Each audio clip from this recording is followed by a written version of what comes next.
Hello, everyone. So, list 4 or 5. The new year has come. I hope you all had a very Merry Christmas, a very Happy New Year's, and all the best to you, of course. But yes, we are now here at my top movies of 2025 that I was able to watch. I wasn't able to see everything. The most noticeable misses for me that I just did not get the chance to see are To a Land Unknown, Rental Family, and The Secret Agents. Of course, there's still a lot more movies that I wasn't able to watch, but this is the most new movies that I've ever watched in a year. Calculated the total, and we have 195 that I was able to see and watch this year that came out in 2025.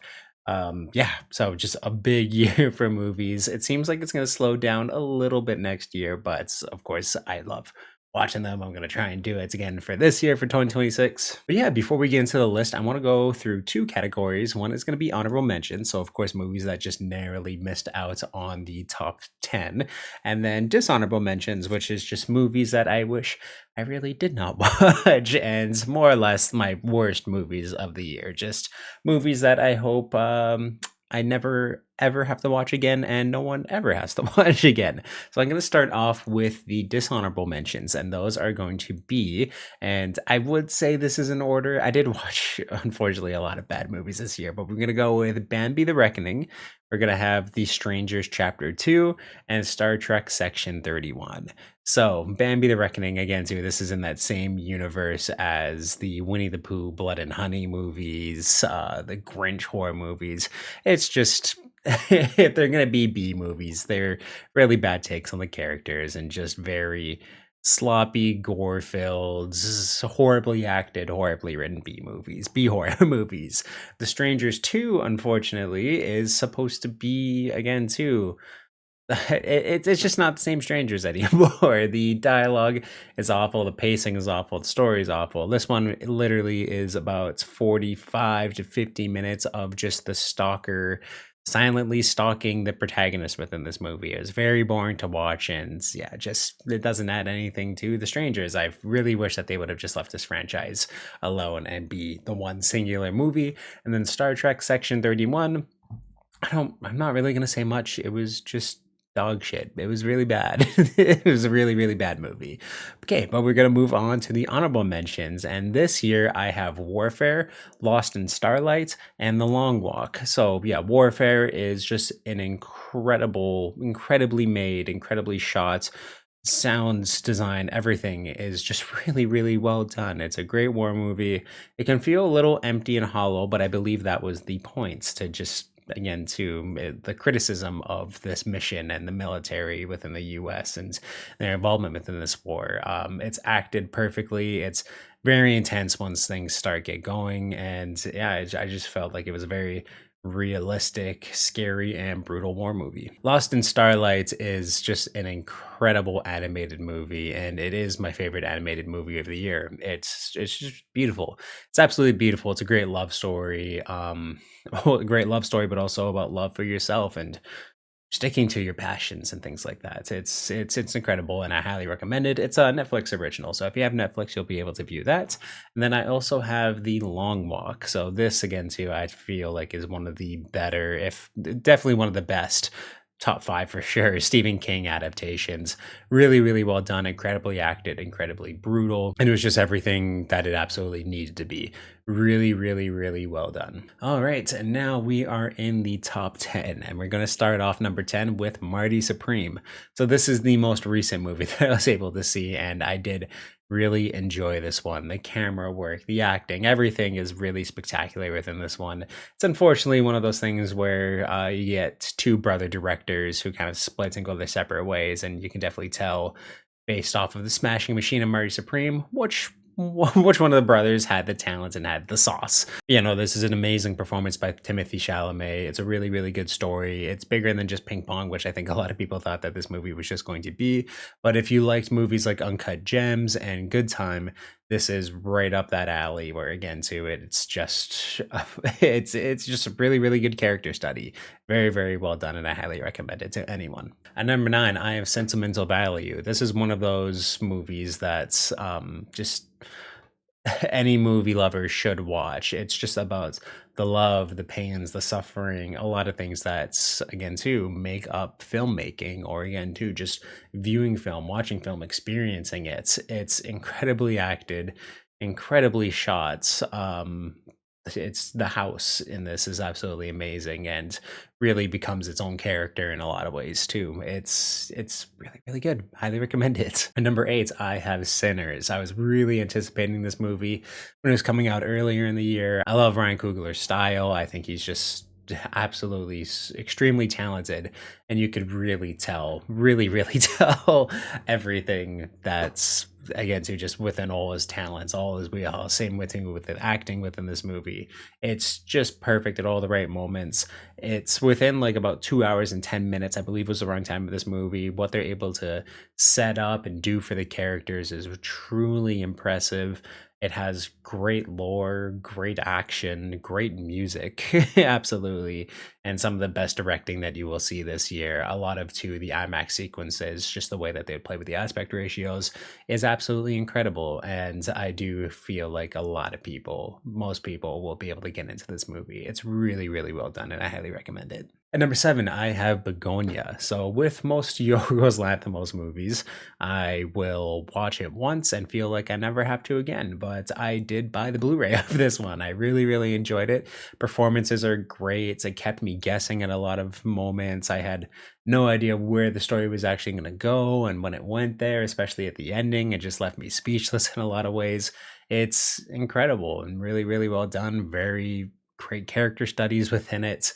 And yeah, it's absolutely weird and bonkers and wild, and I loved it for it. Number 6, I have Knives Out 3, Wake Up Dead Man. So again, I love this one. Acting's great. It has some of my favorites, kind of side characters within it. I do, the first one is still my favorite entry within it.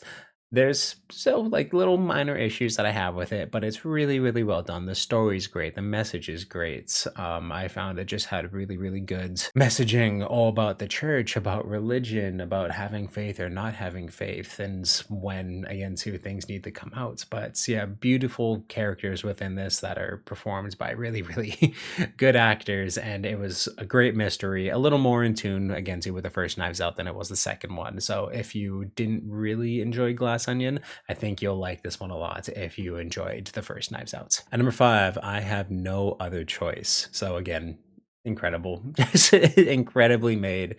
It's yeah, just the way that this is paced and told, and when it gets into the brutality that this story tells, it is absolutely incredible. It's definitely one of those. I mean, all of these movies that I'm going through, I think people should watch, but this is one that's again to you is just so spectacular in every sense of the word. Number 4, I have Train Dreams. I was really anticipating this. I know when it's premiered earlier, I believe at Sundance, but it premiered in January.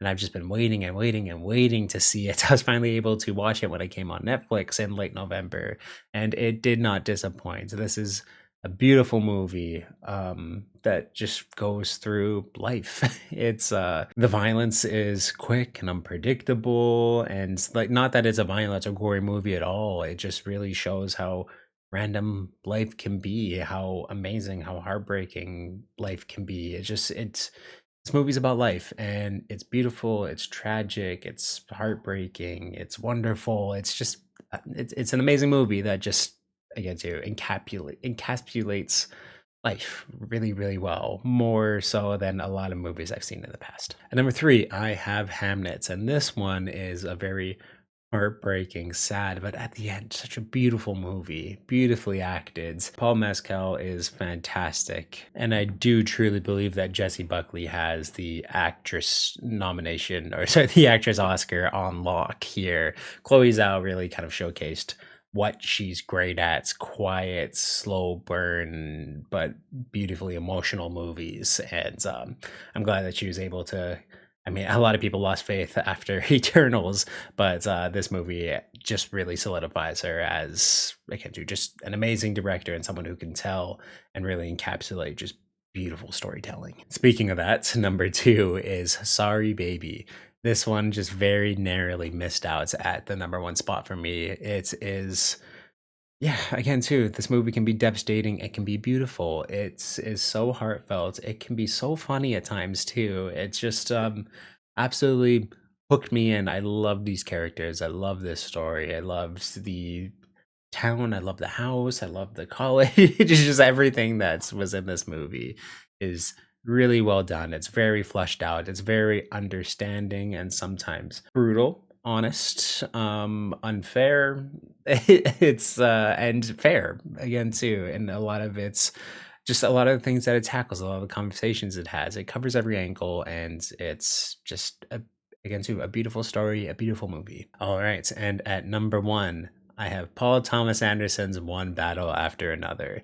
I was not expecting to be as engaged for as long this movie. When I gave it my first viewing, it is truly like on the edge of my seats, locked in like the Mad Men me the entirety of the time watching this one. It is incredible, and the directing again too is nothing short of that as well. It's just absolutely bonkers and nonstop and wild, and I love the again too political commentary within it. There's so much of it, and it's I truly found not in your face at all. It's really really well done, great characters, great motivations. Yeah, it's it's an absolutely bonkers and wild movie, but truly some of the greatest sequences of film this year were within this movie. The ending car chase, I think, is one of probably my favorite car chase that I've ever seen in a movie. And I could just go on and on and on. The music is bonkers, but so fitting and so good too. There's just a lot to love about this movie. And yeah, I love it. And it is my number one of 2025. All right. So in the comments down below, let me know what your favorite movies of the year were. I get to what did I miss? Anything like that. Leave it down below. Of course, thank you for commenting, liking, subscribing, turn the little ringer on so you know when I upload new videos. I got one left to do that I'm going to film pretty much right away here too, which is my top 2025 TV shows of the year. Since I finished the Stranger Things finale yesterday, I can finally go ahead and make the video. But yes, that will be the end of the list season, so stay tuned for that one. And yeah, just awesome, guys. Thank you.